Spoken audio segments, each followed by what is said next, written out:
Hi, so we're going to continue to talk about the impact of a cognitive or sensory impairment on the child and the family. Cognitive impairment is any type of mental difficulty or deficiency, and the term intellectual disability replaces the term mental retardation.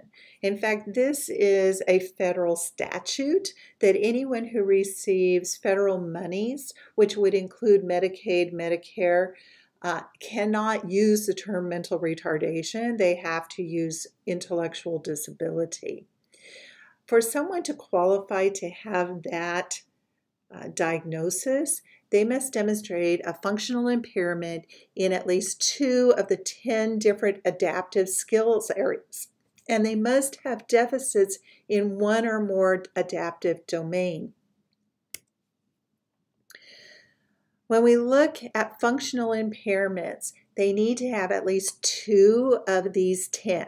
So they either have to have communication, home living deficits, community use impairments, leisure impairments, health and safety, self-care impairment, or social skills, functionally, academically have impairments or unable to work or not be able to control self-direction. When we consider somebody who has an intellectual disability, what we're talking about is an intellectual function with an IQ less than 70 to 75. Most of the time, this also means that the onset was before the age of 18. And the functional strengths and weaknesses are developed or associated with the American Association on Intellectual and Developmental Disabilities. They used to be called the AAMR, which obviously we don't use MR anymore. And so they're the ones that define what an intellectual disability is. Early behavioral signs of cognitive impairment is in infants is no response to contact or voice or movement, or you have an abnormal response to touch, voice, or movement. They may have excessive irritability, poor or slow feeding, poor eye contact during feedings.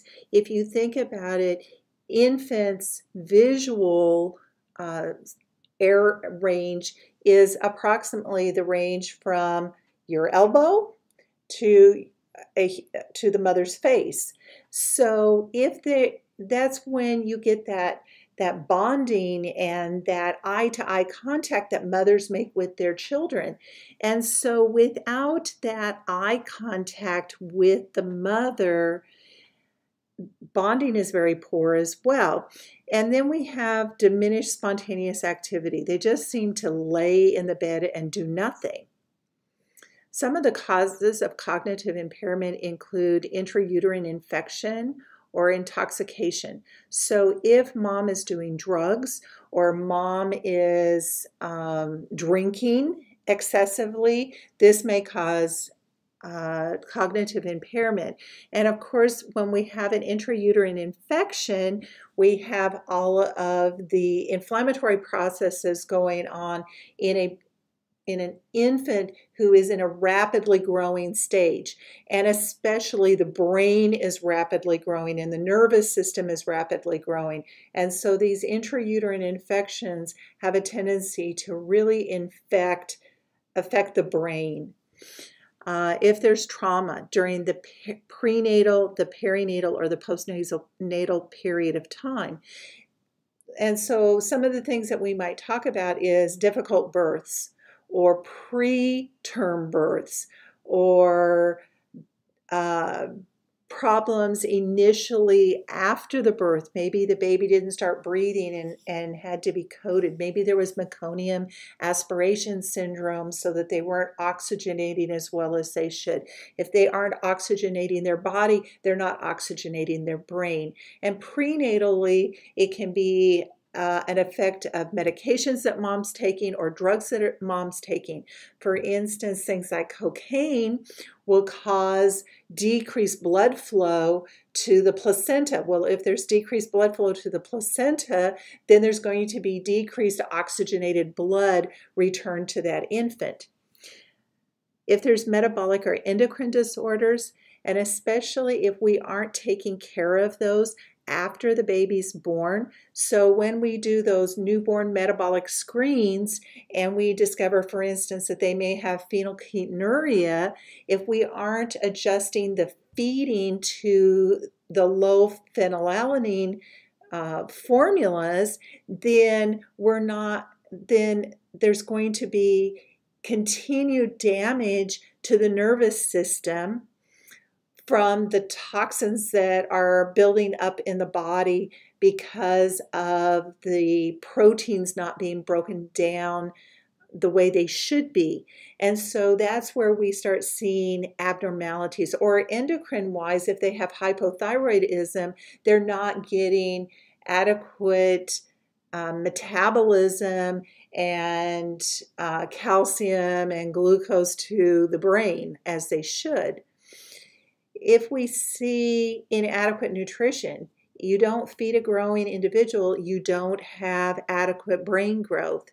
And then if there's postnatal brain diseases, things that somebody's born with that causes the brain not to develop normally, then we're going to see cognitive impairment.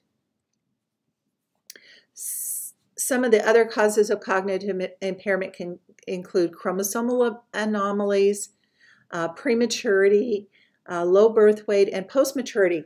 Prematurity in particular is a problem because the brain itself is not done growing, and the blood vessels in the brain are poorly developed, and it causes the birth process causes them to potentially have bleeds in the brain. And with the bleeds in the brain, they can end up with areas that are not getting good oxygenation, and that area of the brain will die and become cystic.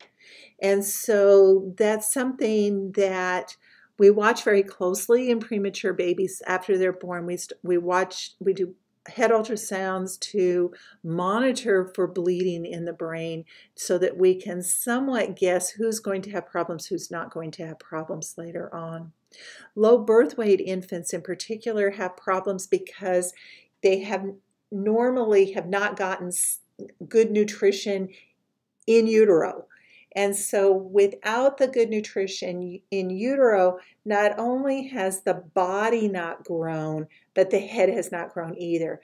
We have instances where we call them symmetric or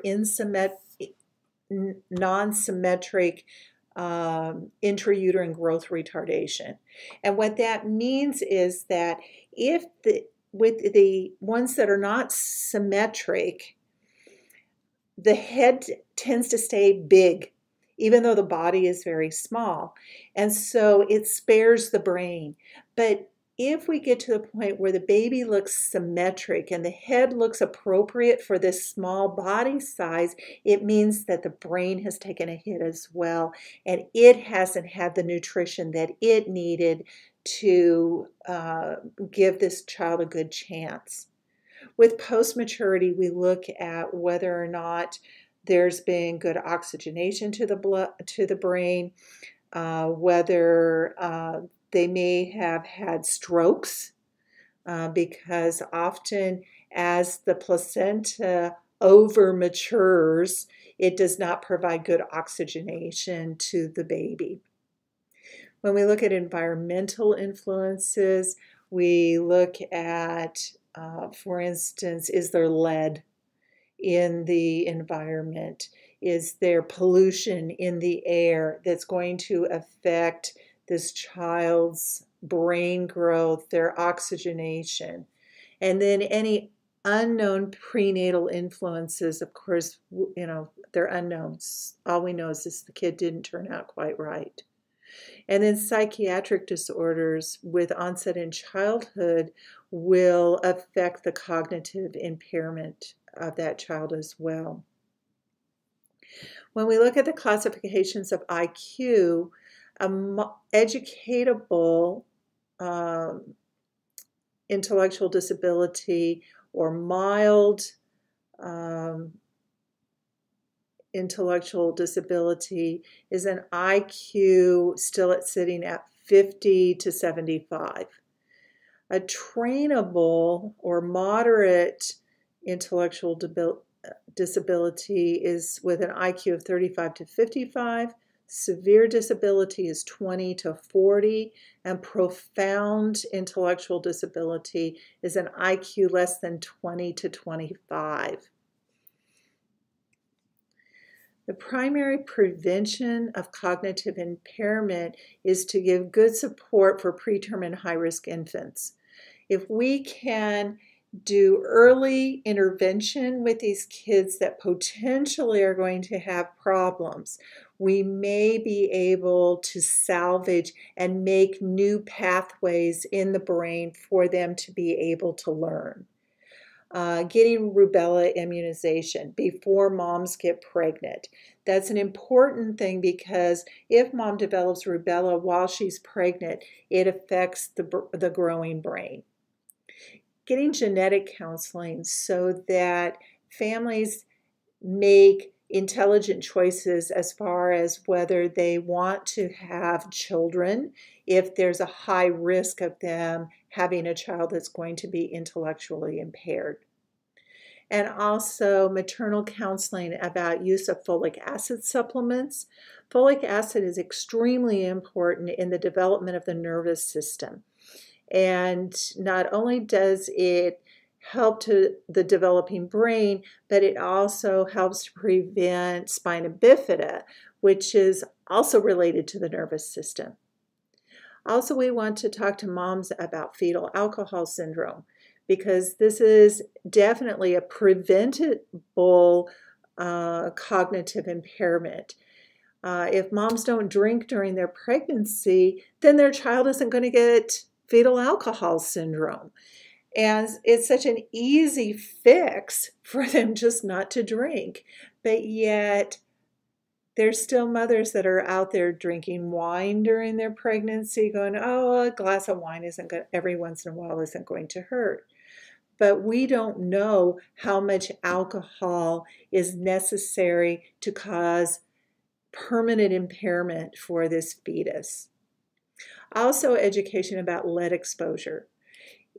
You know, I've told you more than once about the fact that I live in this very old house and that I have found paint chips in my soil. And so I know good and well that there's lead in my soil. And I do some of the things that I can to try to minimize the effects of that lead. But I also know that children that were living in that house before I moved in that house were playing in that dirt. And so the potential for those children that were playing in the lead contaminated soil is that they themselves are going to have intellectual impairment because of the effect of lead on their brains. I talked a little bit about early intervention programs, and these are programs that are run by the states and the various states and are funded through the federal government. They provide therapy, exercises, and other activities that are designed to address developmental delays or to prevent developmental delays. And it helps the children with cognitive impairment to reach their full potential. So we've talked a little bit about cognitive impairment, but let's look at syndromes. Syndromes are defined as a recognized pattern of malformations with a single specific anatomic, physiologic, or biochemical cause. So when we think about that, it's not that there's only one part of the body that's affected, but when we look at the cause, we can narrow it down to say, this is what causes these set of symptoms to appear in a child. at birth, usually. With Down syndrome, it's also known as trisomy 21. And that's because there is an extra chromosome 21 in 92 to 95% of all of the cases. In some cases, there's a translocation of chromosome 21, and that occurs in about 3 to 6%, so very low numbers. And then there's something known as mosaicism in about 1 to 3 cases. With mosaicism, you don't always get all of the symptoms that appear with a full-blown case of trisomy 21. You may have some of the appearances, but the functional level may be much higher than what you would expect for somebody with Down syndrome. So I've always said that my ex-sister-in-law must have had a mosaic of Down syndrome, because the first time I saw her picture, the first thing I said was, "You didn't tell me that your sister had Down syndrome." And my ex-husband said to me, "Well, she doesn't." And I said, "Well, she sure looks like it." And my thought has always been that she was one of these people with mosaicism, because she had so many of the features of Downs, but yet was a much higher functional level than somebody with Down syndrome. The etiology of Down syndrome is unknown, but most likely there's a number of causes involved. It's the most common chromosomal abnormality, and it exists in about 1 in 800 or 1,000 live births. So if you think about it, that is a fairly large number of children being born with Down syndrome. It is also the most common genetic cause of intellectual disability. Some of the reasons that they think Down syndrome may be caused is maternal age. But what we're seeing is that Down syndrome can happen at any age. And so to just put it all on the maternal age doesn't make as much sense. What we see is that in mothers that are aged 30, the incidence is about 1 in 950. So it's a fairly small number of mothers that are younger having babies with Down syndrome. When mothers get to be 40 years old, the incidence increases to about 1 in 110. So a much more common occurrence in that age. For 80% of Down syndrome infants, the mother is younger than 35 years. So if you think about it, even though the incidence of having a baby with Down syndrome is much higher if you're 40 years old, 80% of the infants that are born with Downs are being born to women that are 35 or younger. And that's related more to the fact that more younger women are having babies, so their risk factors of having a child with Downs is higher than this group of mothers that are over the age of 35, because they're not having as many babies. But the babies that they do have, there's a higher risk of them having Down syndrome. In about 5% of the cases, the extra chromosome comes from the father, but only in 5%. So then we're back to 95% of the cases, the cause is something else. Many of the physical characteristics associated with Down syndrome present various nursing problems. And here's one of our cute little kids that have Down syndrome.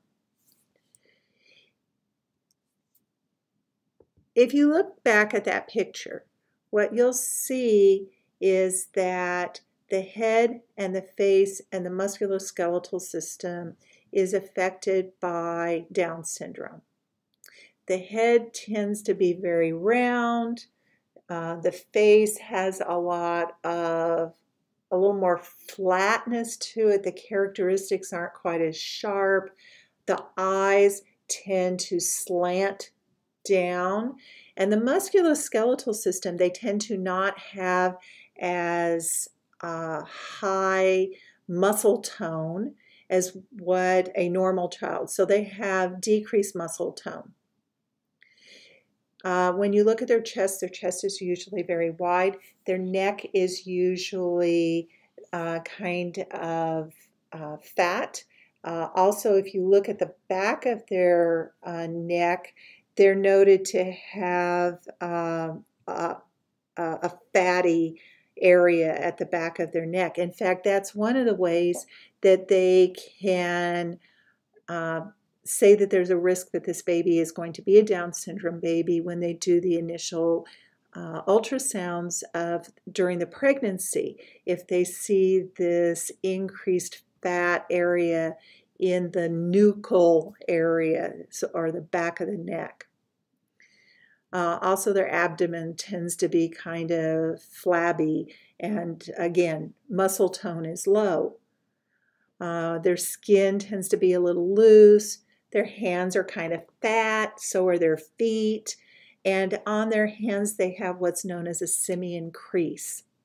The simian crease is a line that goes straight across the hand, and it is associated with that low muscle tone before they're born. We get the creases in our hands from us opening and closing our hands before we're born, and then continuing to do that after we're born. In fact, if you look at somebody that hasn't moved part of their hand for a period of time, you'll see that the creases in their hands start to flatten out. Their feet tend to be a little on the chubby side, and what we see is a space that's wider between the great toe and the second toe on their feet. And that's one of those things where, as people are doing an initial evaluation of the baby, if they didn't know that it was going to be Down syndrome before it was born, they'll look at the face, they'll see this protruding tongue, which is part of the look, as well as the slanted eyes, low set ears, and then they pick up the foot and they see this space that's extra wide between the first and second toe. Often children with Down syndrome have heart defects, especially septal defects, and those are present in about 40 to 45% of the cases of Down syndrome. It's not unusual to have renal disorders, Hirschsprung's disease, and tracheoesophageal fistula. So as a result, with these various abnormalities, we usually are looking at full body x-rays or some additional ultrasounds, heart echoes, a complete workup on them to look for these different defects that are associated with the Down syndrome.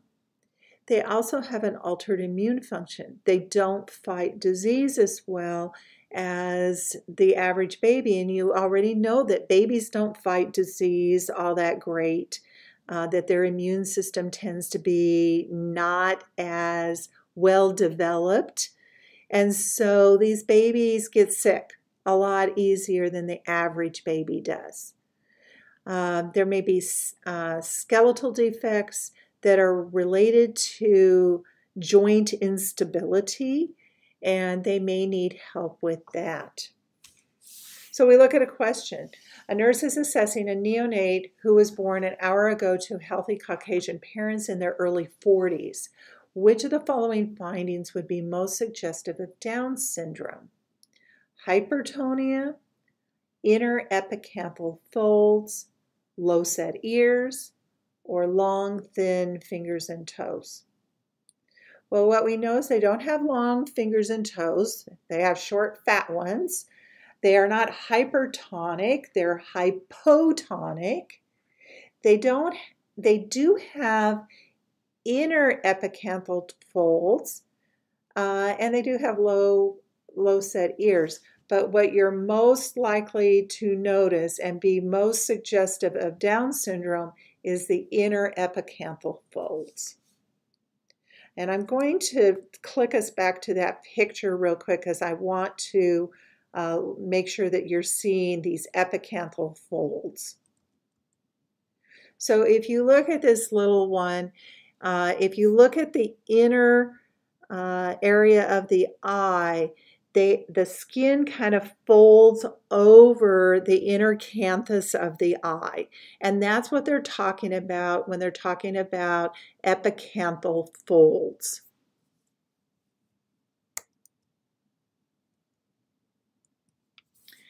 When we look at Fragile X syndrome, it's the second most common genetic cause of cognitive impairment after Down syndrome. It is an X-linked dominance with reduced penetrance. So in other words, it doesn't happen all the time. It's a recessive pattern. And it differs from an X-linked recessive pattern. The abnormal gene on the lower end of the long arm of the X chromosome is what's involved. And it is more common in males, but it does appear sometime in females. So remember when we talked about X-linked genetic disorders, that when you only have one X, as males do, then males are going to be more affected by the problems of that X not being normal than the female who has two X's, so that her normal X can take over for her abnormal one. But like this says, sometimes this Fragile X appears in females, but it's much more common in males. The classic physical appearance of Fragile X is a large head circumference, a very long face, prognathism, which is your tongue, so a large tongue, large ears, long palpable fissures, and strabismus. They often have mitral valve prolapse, hypotonia, microorchidism, or macroorchidism, which means that they have enlarged genitalia, so a large penis, large testes, a high arched palate, hyperextensible finger joints, and palmar crease. So in other words, their joints extend more than what you would expect. You kind of say these are like the rubber people that are able to get themselves in all sorts of unusual positions. And they often have flat feet. So if you think about this hyperextensible finger joints, the flat feet, it goes along with the hypotonia, the low muscle tone. Some of the behavioral features that are associated with Fragile X is a mild to severe cognitive impairment, often delayed speech and language, hyperactivity and hypersensitivity to overstimulation, autistic-like behaviors, and an intolerance to any change in routine. So if you think about it, this intolerance to change in routine is very much like a child who's autistic.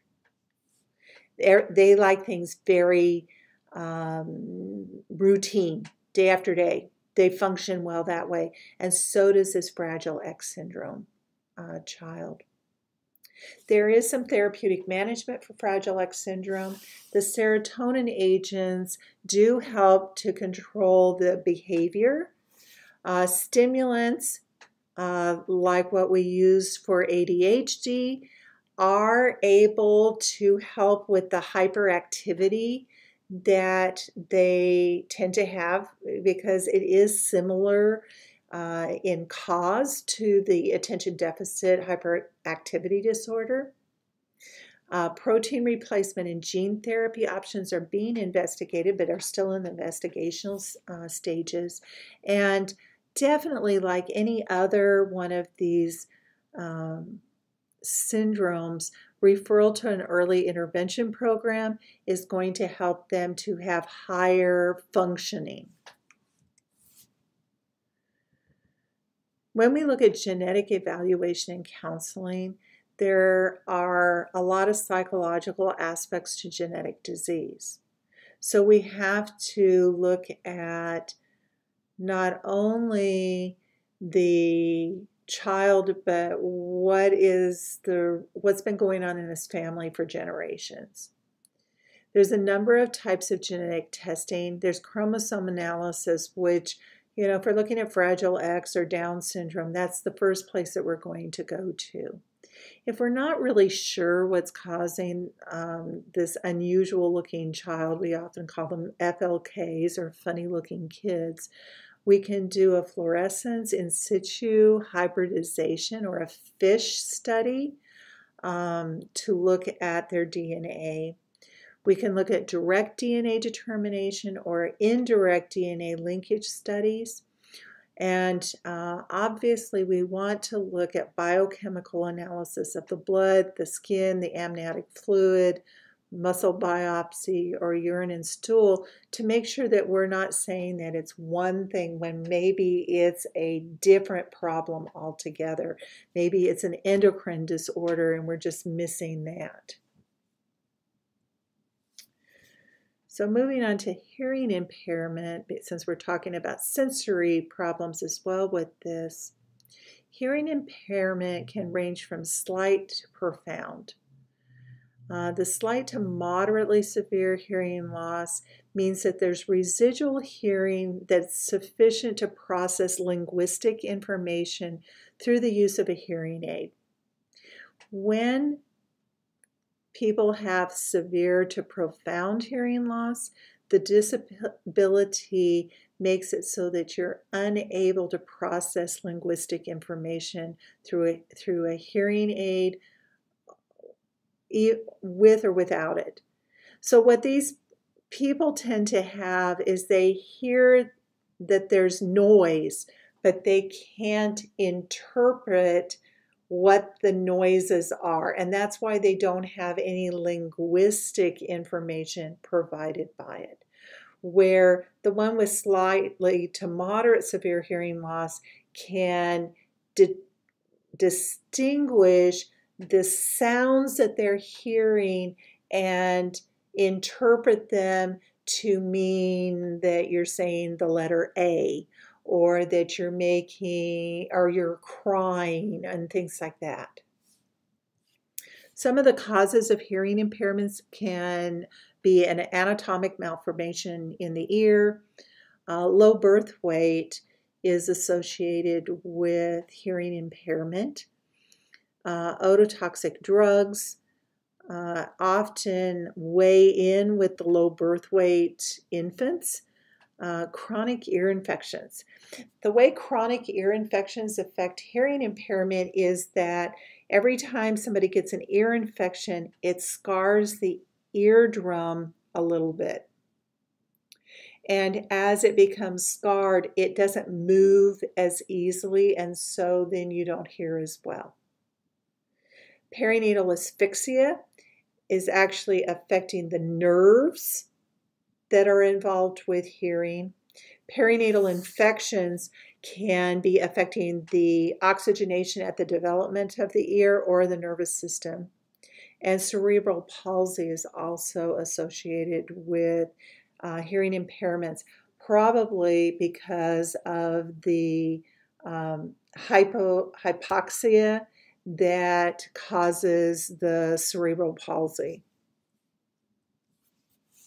The pathology of hearing impairment, it can be a conductive hearing loss, which means the middle ear is what's causing the hearing loss, or a sensorineural hearing loss, which is your nerve deafness, where the nerve itself is not sending that message to the brain, or a mixed conductive sensorineural loss may follow recurrent otitis media with complications. So if it's bad enough that the middle ear structures are becoming infected, it can actually make it so that they are not moving the way they are. They can get sclerotic.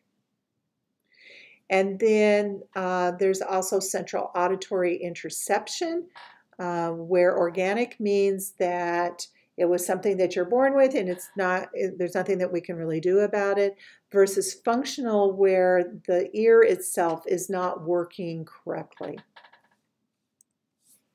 When we look at hearing, it's measured in decibels, or the loss of hearing is measured in decibels.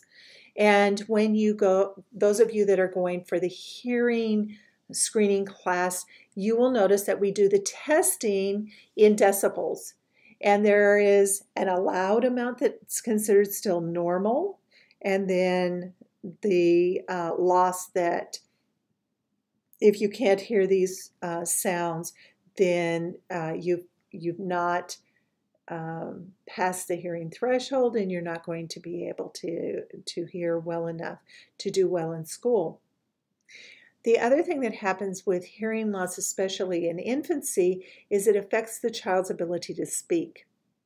And if you think about the speech of somebody with hearing loss, it often has a very garbled sound to it. And this is related to that inability to really hear sound distinctly. And in some kids, they aren't hearing it at all.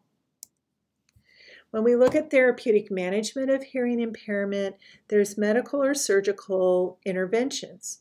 We can get hearing aids, which helps to increase the level of sound for the person. And if you're in that mild to moderate range, that may be all that you really need to be able to hear adequately, to be able to function, and to be able to speak. If you're in that higher level, you may need a cochlear implant. And the cochlear implants are really amazing because it actually goes in to the cochlea and sends the message through the nervous system, or bypasses the area that's not working correctly. So this little one here has an on-the-body hearing aid, which we really don't use that often, even in young children.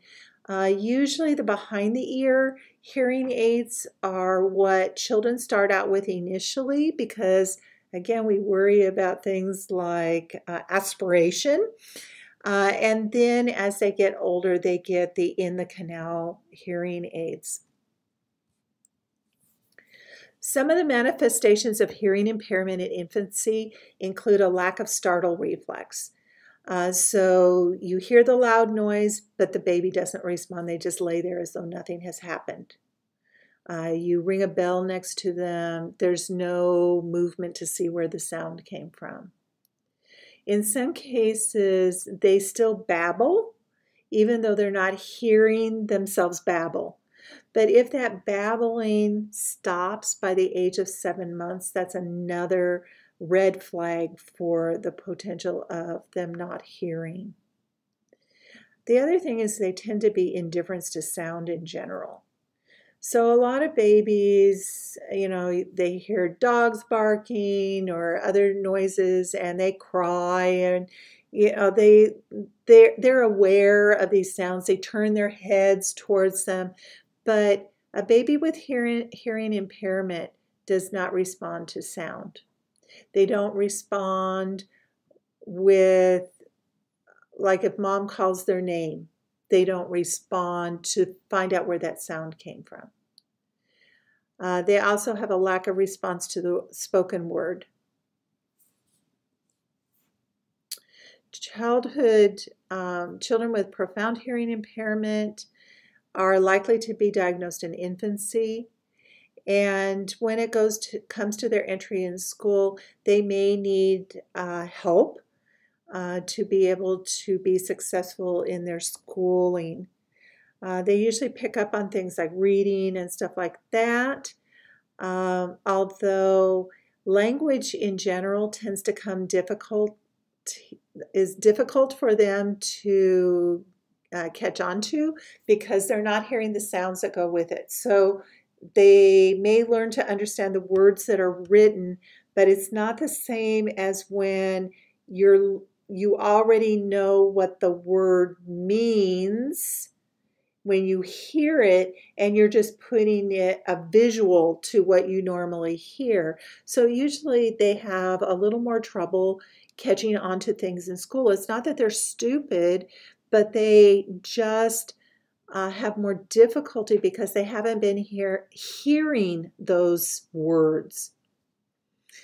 There's also concern with speech development. And again, it has to do with the fact that they aren't hearing the words. And so it makes it hard for them to understand why their tongue needs to go somewhere. If you remember, I told you recently how babies are born with the capability to make every sound that every language has. And that in hearing their parents speak, they learn to make the sounds of the language of their home. And if they don't hear those sounds, they don't learn to make them. So if a child has hearing loss, they don't learn to make any of the sounds, not even the sounds of their family's natural language. Now, one of the things that can happen with them is that because they have good vision, the mom may have to tap their face or get their attention, but once the baby sees the mother's face, they can start to learn sign language. Because even babies who have hearing are able to learn sign language. So as that child learns language like that they're thirsty or they're hungry or stop and some of these other things that you would learn, their language development is still there, but it is sign instead of speech. Some children learn to lip read well. I talked to you, and to some degree, we all do lip reading. And I told you all about my experience in Canada where I really kind of felt like people thought I was an idiot. But when I couldn't see people's mouths, it made it so that I had more difficulty understanding them. Sometimes children learn a cued speech. They often are put into speech language therapy to help them to establish as much speech as they possibly can. Socialization is really important. And of course, if you put kids that have hearing loss into hearing loss groups, and they all know sign language, they sit there and they talk as fast and crazy as any other group of kids do, but it's all in sign.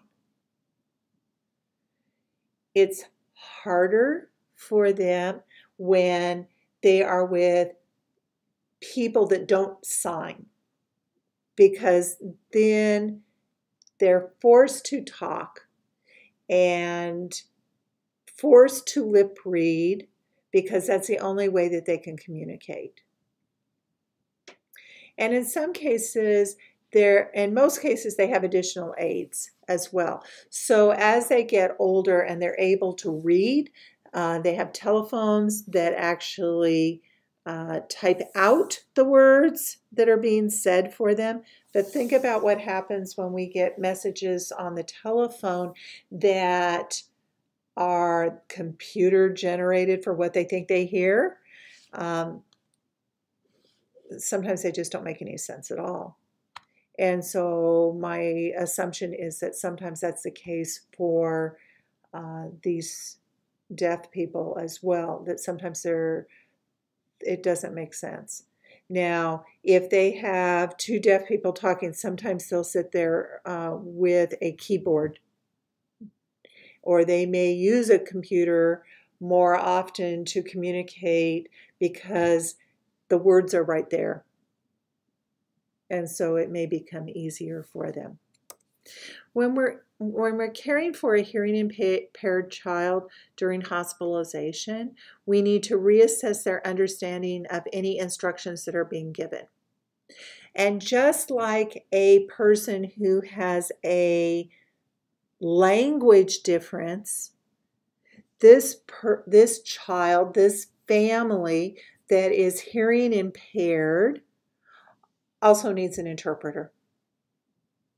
You would not want to talk to this child without an interpreter being there to interpret what you're saying so that they can understand what you're really explaining to them, especially as they get into school age and adolescence. Now, the family may interpret for them, but remember, we don't have family doing medical interpretation for any other language. Why would you do this for somebody who has a hearing disability? We want to make sure that we supplement their lack of hearing instructions with visual and tactile media. We want to make sure that we give them communication devices like a picture board so that they can point at the picture to tell us maybe that they're in pain or they want some water or they're hungry when they don't have an interpreter present for them. We want to find out what their common words are for their basic needs like food and water and needing to go to the bathroom. We want to hear them ahead of time so that when that need comes, we aren't sitting there going, huh? What? So we need to make sure that we're finding out these things while there is an interpreter present. When we look at things to prevent hearing loss, we want to make sure that children are treated early and that there's management of recurrent otitis media. Most of the time when people get recurrent otitis media, it is related to improper feeding positions of very young infants, like laying them down too low instead of having them sitting up more. It's related to enlarged tonsils that keeps the fluid in the ear from draining through the eustachian tubes. And so the fluid backs up and becomes, there's stasis there. And so then with that stasis present in that fluid, it becomes more prone to being infected since the eustachian tubes are shorter and not angled as sharply as they are in adults. We want to make sure that we're not exposing children prenatally to things that may cause hearing loss. And as kids are getting older, we want to make sure that their parents are working with the child to avoid excessive exposure to noise pollution, to loud noises, that they're using some of these safety headphones and things like that when things are loud. And I think about watching people who have small children that are rock stars. And you often will see their children sitting with headphones on because they don't want their children to be exposed to the excessively loud noises that's involved in the rock concert that family member is exposing themselves to. Moving on to visual impairment, it's a general term that refers to visual loss that cannot be corrected with regular prescription lenses. The classifications are partially sighted, and that means that you have an acuity of 20/70 to 20/200. And education is usually in the public school system at that point because it can be corrected with prescription lenses. Legal blindness is an acuity of 20/200 or less. And this is a legal as well as a medical term. So even though we say it's legal blindness, it's also the medical term for the loss of vision. The etiology of visual impairments can be related to perinatal or postnasal natal infection. I don't know why I keep saying nasal. Infections, things like gonorrhea, chlamydia, rubella, syphilis, and toxoplasmosis.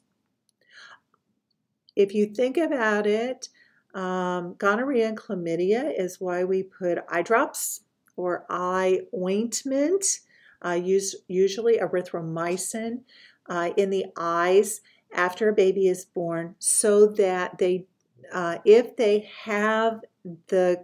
mother had chlamydia or gonorrhea, it will not cause an eye infection for the baby. Rubella infection in the mother can affect visual acuity, as can syphilis.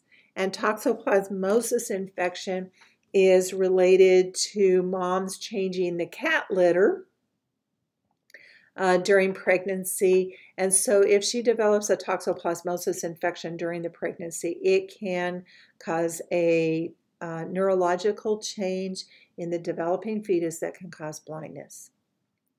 Retinopathy of prematurity is a visual impairment that's related to the blood vessels of the eye not being fully developed at the time of birth, since the baby is born too soon.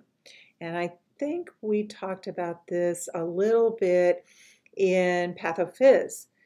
And basically what happens with retinopathy of prematurity is the more premature you are, the less blood vessels there are on the retina. And when we change the eye from being in a hypoxic state, as it is inside of mom, which stimulates the blood vessels to move out and oxygenate this hypoxic area of the body, and that's how blood vessels start moving and growing in the fetus. So when the baby's born, we start giving them oxygen because we want them to be pink and we want them to have O2 sat that's at least 88 to 89%. Well, that's not what they've been inside of their mom. So what happens to these blood vessels is they stop growing until there's a hypoxic event again. And then that causes them to start growing again. And then abnormalities develop. And in severe retinopathy of prematurity, there actually is a detachment of the retina from the back of the eye, and that's what causes blindness with retinopathy of prematurity. Now, because we know that that's a risk for extremely low birth weight babies, we have the ophthalmologists start to follow these kids when they get to be about 30 to 32 weeks gestation. And from that point, the ophthalmologist does an exam on the retina to determine the progression of their retinopathy of prematurity. If it gets to the place where there's a high risk that they may have detachment of their retina, they do laser treatments to the eye to prevent the loss of vision that comes with the detachment of the retina. Perinatal and postnatal trauma, especially to the face and the eyes, can also affect visual acuities. And then there's just kids that we don't know why they have visual impairments, but they do. Refractive errors are the way that the light bends as it goes through the lens of the eye. With myopia, that's nearsightedness. Hyperopia is farsightedness, and strabismus may or may not be related to a refraction error. And your book goes into much more detail about each one of those, where the light is reflected on the retina before or after, and why that causes changes in the vision. Other impairments is astigmatism. Astigmatism basically means that the eye is not as round as it should be, and there's an abnormality in the shape of the eye that causes the light to bend differently than what it should. This can be corrected with glasses or contacts. Amblyopia or lazy eye is something that also can be corrected with patching. And we patch the good eye in this case so that we force that lazy eye to get busy and do its share of the work. With strabismus, it's also something, or cross-eyed, there's also exercises or in severe cases surgery that can be done to correct the strabismus. Some children are born with cataracts, and it's often associated with infections prenatally or with syndromes. And cataracts in children are corrected in the same way that they're corrected with adults with surgery and a contact lens being placed, so that they are seeing through a clear lens instead of an opaque lens. With kids can also be born with glaucoma. It's often related to syndromes, and of course that means that there's increased pressure in the eye, and if the optic nerve has too much pressure against it, it will eventually die and you won't be able to see. So taking the medications that control glaucoma is going to be very important for these children that are born with glaucoma. When we look at infections of the eye, conjunctivitis, we give ophthalmic antibiotics. In some cases, it's severe enough that we may give systemic antibiotics as well. We usually don't give steroids because if it's a viral conjunctivitis, it may actually cause the infection to become worse. And the big infection control concern with conjunctivitis is that it's pink eye, and pink eye is very easy to pass from one person to another, and so hand washing is extremely important. And because it itches and feels bad, it's really hard for kids to not get their hands up in their eyes. So taking medications that are going to control the itching in the eye is very important, as well as in very small children, possibly putting mittens on their hands so that they aren't reaching up and getting their hands in their face all the time. It's important as nurses to assess the vision of children. In infancy, we look at whether or not they respond to visual stimuli. We talk to the parents about their observations as far as whether the child is noticing them or not noticing them, if they smile when the parents smile. And after age 4, then we expect binocularity, meaning that they're looking out of both of their eyes and doing it in a coordinated fashion. In childhood, we start doing visual acuity tests, and these can begin as early as the age of 4. And in fact, what you'll find out is that if a child is in pre-K or in some type of childcare, then they are to be, that's the age that we start doing screening tests on them, is at the age of 4, and those are reported to the state. And that's licensed daycare that is responsible for making sure that they get visual acuity testing done. We want to promote every child's optimal development. And so because of that, we want to make sure that there is play and socialization.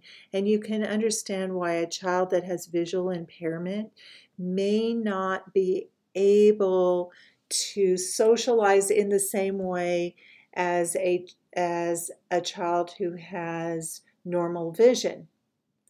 And even to some degree, if you compare a child with visual impairment to hearing impairment, obviously both of them are major impairments, but at the same time, the deaf child can see, and he can see the smiles on his playmate's face and on their parents' face, where the child that's blind only has the hearing to tell them what's going on around them.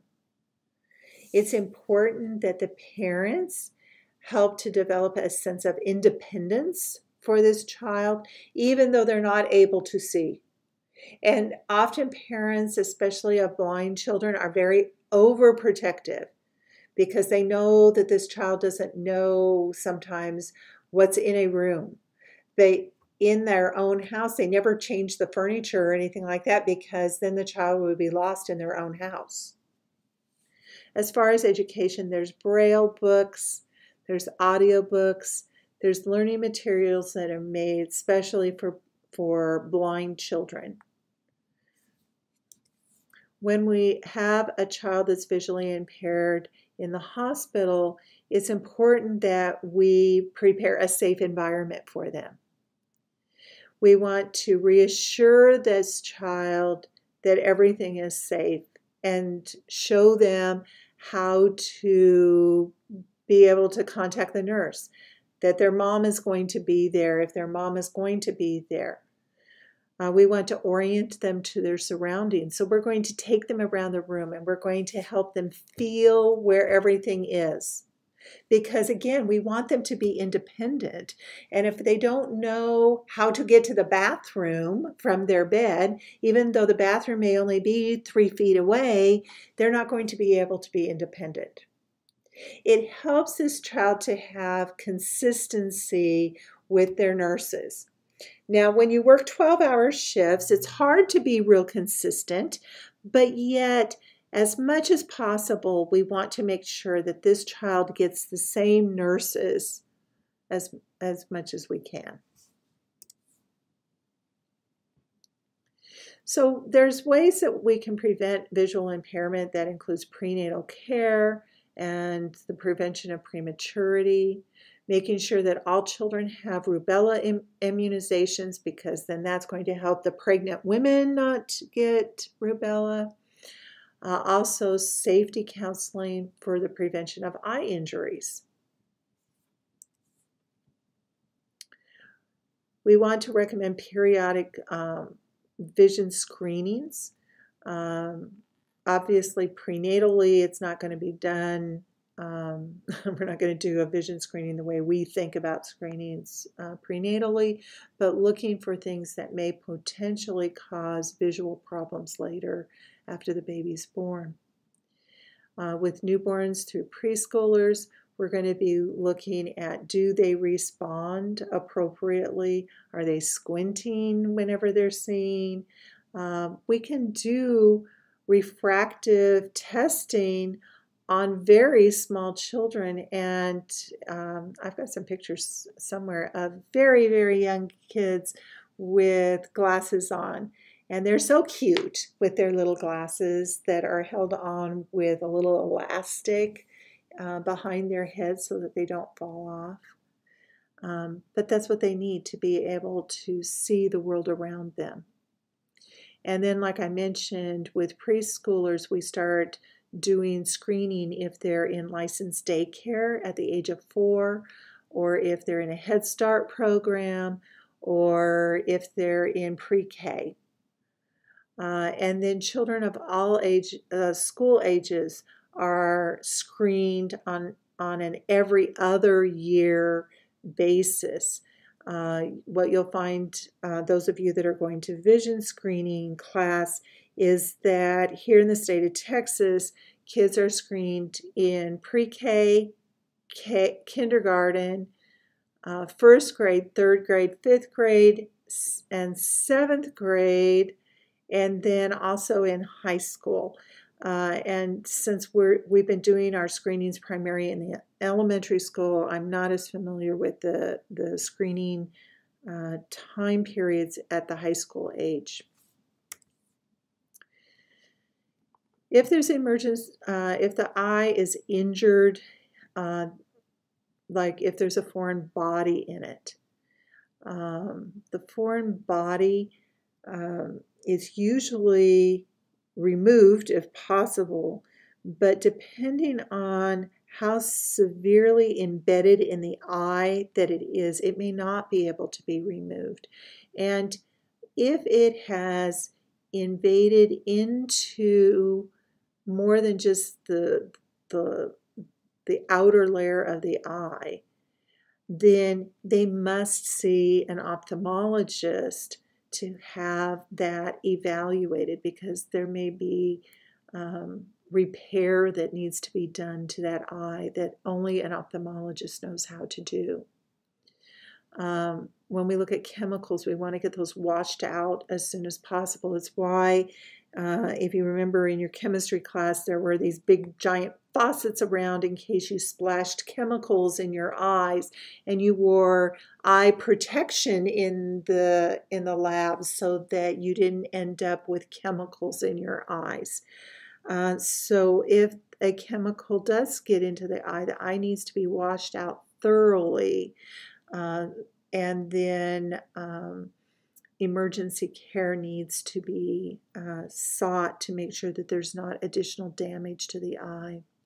Eyes can get sunburned, and we need to be careful to protect the eye from getting sunburns, because just like it's not good for your skin to have sun damage, it's not good for your eyes to have sun damage either. And when we're thinking about sunburn for the eyes, we think more about burning the retina. And we can get melanoma of the retina if we're exposed to the sun too often. Hematomas of the eye can happen. Often they're benign, but whenever there's any kind of unusual injury to the eye, it should be checked by a professional like an ophthalmologist. I talked a little bit about penetrating injuries, kind of the same as with foreign bodies. Minor foreign bodies, we wash them out. Like if we get a little sand or dust in the eye, or a hair or an eyelash in the eye, we just kind of wash them out or kind of push them off to the side until we get them out. And like I mentioned, penetrating injuries are much more concerning because it may have caused damage to the internal structures of the eye. In looking at deaf-blind children, you have much more profound effects on development. We've talked a little bit about the effects of development for deaf children. We've talked about them on blind children. But now when you combine the two, we think about Helen Keller and how she got to be as old as she was, but really didn't understand the world around her. And that really is what happens when we think about development for deaf-blind children. Their motor milestones are usually achieved because that's not affected by whether you can hear or see. So if you think about the movies about Helen Keller, she had no trouble getting up and running around and being crazy. Other developmental achievements are often very delayed. On these children, they're taught to do finger spelling to help them to understand the world around them. And that may not come very easily. But if you start to do this at a very young age, it's like the sign language for the deaf child. So if the child is crying and the mom gives them their bottle, they might sign eat or drink, and then that child will learn to also finger spell drink or bottle or milk, whatever it is that they've chosen for that that event. And then developing future goals for this child is going to be a much more difficult thing for them to do, but there are resources for people that are both deaf and blind. Retinoblastoma is a congenital malignant tumor that arises from the retina. In 60% of the cases, the tumors are non-hereditary and they're only in one eye. In 15%, they are hereditary and they're just in one eye. But in 25% of the cases, they're both hereditary and bilateral. The most common sign for retinoblastoma is leukorrhea, which is a white reflex instead of a red reflex. So if you think about it, when we take pictures of blue-eyed people, especially, we get this red reflex back, especially in flash photography. So everyone has red eyes. They look like they're possessed or something. But in these children, instead of a red reflex, we get a white reflex. And it's often reported by the parents as a whitish glow in the pupil. Or when they take a picture, a flash photography, they see this white reflex instead of having the red that you would normally see. Strabismus is a second most common sign that's seen with it. Often the eye is red and painful, and glaucoma is often present as well. Blindness is a late sign of retinoblastoma. As far as the therapeutic management, with early stage unilateral tumor, they do irradiation and cryotherapy, and they try to attempt to preserve as much useful vision as possible in the affected eye. Now, it may be peripheral vision that they have, but they are still able to see, because even that peripheral vision in one eye helps you to see in a binocular way. If there's bilateral disease, they try to preserve as much useful vision in the least affected eye. With an advanced tumor, they are going to have to remove the eye. They do enucleation, which means they're removing the eye. So there's a new word for you. When the eye is taken out or popped out in an accident, it's known as enucleation. They have chemotherapy. There's some controversy about the use of chemotherapy in retinoblastoma. As far as the prognosis is concerned, the survival rate is nearly 90%. Obviously, the sooner you catch it, the better the survival rate is. The tumors may spontaneously regress on their own in some cases, but there's a concern for development of secondary tumors, especially osteogenic sarcoma. So osteogenic sarcoma would be bone cancer, remember? Nursing considerations for retinoblastoma. We want to make sure the parents have a chance to express their concerns. Obviously, they thought they had this normal baby that was sweet and wonderful, and all of a sudden their world has been turned upside down. And now this child may not be able to see very well. And so, you know, we all want the perfect, wonderful Gerber baby, but now their perfect Gerber baby has a problem and it's not perfect anymore. We want to prepare the parents and the family and the child for surgery. And post-operatively, we're wanting to keep them calm, not raise the intracranial pressure or the intraocular pressure of the eye. and give the family support. Moving on to autism spectrum disorders. Autism spectrum disorder, or ASDs, are complex neurodevelopmental disorders of brain function.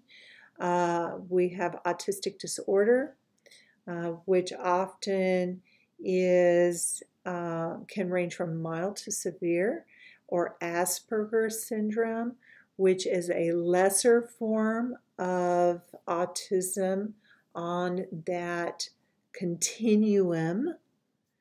It's a pervasive developmental disorder that's not otherwise specified, is also associated with the autism spectrum disorders. Like I mentioned before, it can range from being very mild, almost unnoticeable problems, to being severe, where kids are just sitting there and rocking all day long, because self-stimulation is part of the autism spectrum. The causes of ASD is unknown. The theory is there's a link between a hereditary, genetic, and medical problems, that there may be immune and environmental factors that increase the incidence as well. We're seeing more children diagnosed with autism spectrum disorders than what we previously had. Some people were wanting to blame them on the measles, mumps, rubella vaccines or other vaccines that contain thimerosal. Vaccines no longer contain thimerosal, yet we continue to see a high level of children diagnosed with autism. Maybe we're just more aware of these children, and that's why they're being diagnosed at a higher level than what we have seen before. But we are seeing more than what we did previously. There's a high risk of reoccurrence in families. So if you have an uncle or somebody that has it, there's a more chance that your child may have it as well. When we look at diagnostic criteria for ASD, it's a qualitative impairment in social interaction and a qualitative impairment in communication. We often see restricted, repetitive, and stereotyped patterns of behavior, interests, and activities. These kids, as they get older, they become obsessed with certain interests, and that's all they're wanting to do. And in some cases, like they may say, I want to fly an airplane. And so it goes from, I want to fly an airplane to, I'm going to join the Air Force, because if I join the Air Force, then I'm going to be able to fly an airplane. And it just progresses in these repetitive type patterns of interests and activities. There may be delays or abnormal functioning with onset before 3 years of age. I recently have been talking with one of my former students that had a set of twins, and one of her twins was diagnosed with autism. And he just wasn't responding like his brother was. And so they took him to be evaluated, and he was diagnosed. And he's been receiving early intervention therapy over the last 1.5 years since he was diagnosed. And he's made great strides in his ability to communicate and to interact within the family compared to where he was. Some of the nursing considerations for ASD is that there's a wide variation in the individual client responses to treatment efforts. You may have a child like my former student's child that responds very well, and you may have another child where none of the therapies work and it doesn't get any better, and the kid is still sitting there rocking in the chair and not communicating with anybody. The most promising results seem to be obtained with the use of highly structured routines and intensive behavior modification programs. It's important that the families have support when their child has been diagnosed with ASD, because this is a family disease. Again, very structured routines tend to work better for these children. So now the family doesn't have as much spontaneity as what they had before because they need to be very structured for this child with autism. We need to help parents alleviate their unwanted feelings of guilt and shame. What was it? Is it something that I did while I was pregnant that made my child have this? Did I give them something as they were growing up that caused their brain not to develop as well? And we need to stress the importance of family counseling, because there is this guilt and shame and feelings of mourning for the normal child they thought they were going to have. The Autism Society of America, or ASA, is a good source of information about supports for ASD as well as the disease itself.